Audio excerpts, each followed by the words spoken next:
कि इस देश का दुर्भाग्य है। दंगाई आतंकी मजहबी कौम के बहुत से लोग हैं जिनकी शिक्षा नीति में देश में बम धड़ाका फड़ाका करने वाले लोग नारियल फोड़ते हैं। इस देश में कुछ लोग ऐसे हैं जिनकी विचारधारा बम फोड़ने की है। बागेश्वर धाम के पीठाधीश्वर और बाबा बागेश्वर के नाम से मशहूर धीरेन्द्र कृष्ण शास्त्री इन दिनों अपनी सनातन हिंदू एकता यात्रा को लेकर चर्चा में हैं। उनकी यात्रा उत्तर प्रदेश के वृंदावन में दाखिल हो चुकी है और इसको लेकर शासन प्रशासन भी पूरी तैयारी के साथ मुस्तैद है।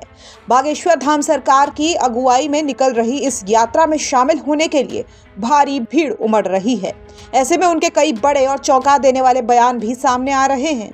उनकी यात्रा जब मथुरा के कोसीकलां इलाके में पहुंची तो उन्होंने यहां पत्रकारों के सवालों के जवाब दिए। पत्रकारों ने इसी बीच जब उनसे दिल्ली में हुए ब्लास्ट को लेकर सवाल पूछा तो बागेश्वर बाबा ने चौंका देने वाला जवाब दिया।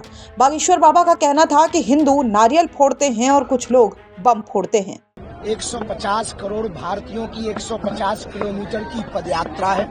ये देश में भेदभाव छुआछूत मुक्त करने की पदयात्रा है, जहां लाखों हिंदू एकजुट होकर के इसका स्वागत कर रहे हैं और विचारों को अपने मन में संकल्प के रूप में लेकर के जा रहे हैं। दिल्ली की घटना को लेकर लगातार आप लोगों से कह रहे हैं और ऐसी कुछ चीजें निकल कर आई है, कैसे आप देखते हैं? कहने के लिए इस देश का दुर्भाग्य है। दंगाई आतंकी मजहबी कौम के बहुत से लोग हैं जिनकी शिक्षा नीति में देश में बम धड़ाका फड़ाका करने वाले लोग हैं।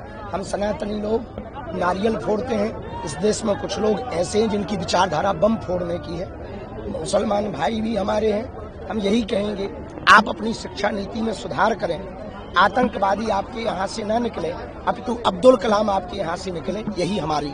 नूह में बात में आपने कहा कि हिंदुओं की संख्या कम हो रही है, उसको बढ़ाने के लिए सब लोग, उसमें कोई संदेह वाली बात नहीं। लगभग 150 गांव क्षेत्र में वहाँ पर हिंदू घट रहे हैं, हिंदू बढ़ने चाहिए। तो बाबा बागेश्वर का ये बयान काफी चर्चा में बना हुआ है। बागेश्वर बाबा के कार्यक्रम के मंच से देश के प्रतिष्ठित साधु संत सनातन धर्म की एकता और रक्षा का संदेश दे रहे हैं। बागेश्वर धाम सरकार का कहना है कि उनकी यात्रा राजनीतिक नहीं बल्कि आध्यात्मिक है। दिल्ली से वृंदावन तक की इस यात्रा में जगह जगह धार्मिक सभाएं हो रही हैं और भजन के कार्यक्रम भी हो रहे हैं। वहीं इस यात्रा को देखते हुए दिल्ली और उत्तर प्रदेश की पुलिस भी अलर्ट मोड पर है। दिल्ली से वृंदावन तक धीरेन्द्र कृष्ण शास्त्री की ये यात्रा के मार्ग पर सुरक्षा के चाक चौबंद इंतजाम किए जा रहे हैं। बहरहाल आपका इस खबर को लेकर क्या कुछ कहना है, हमें कमेंट बॉक्स में जरूर बताइए। ब्यूरो रिपोर्ट यूपी तक।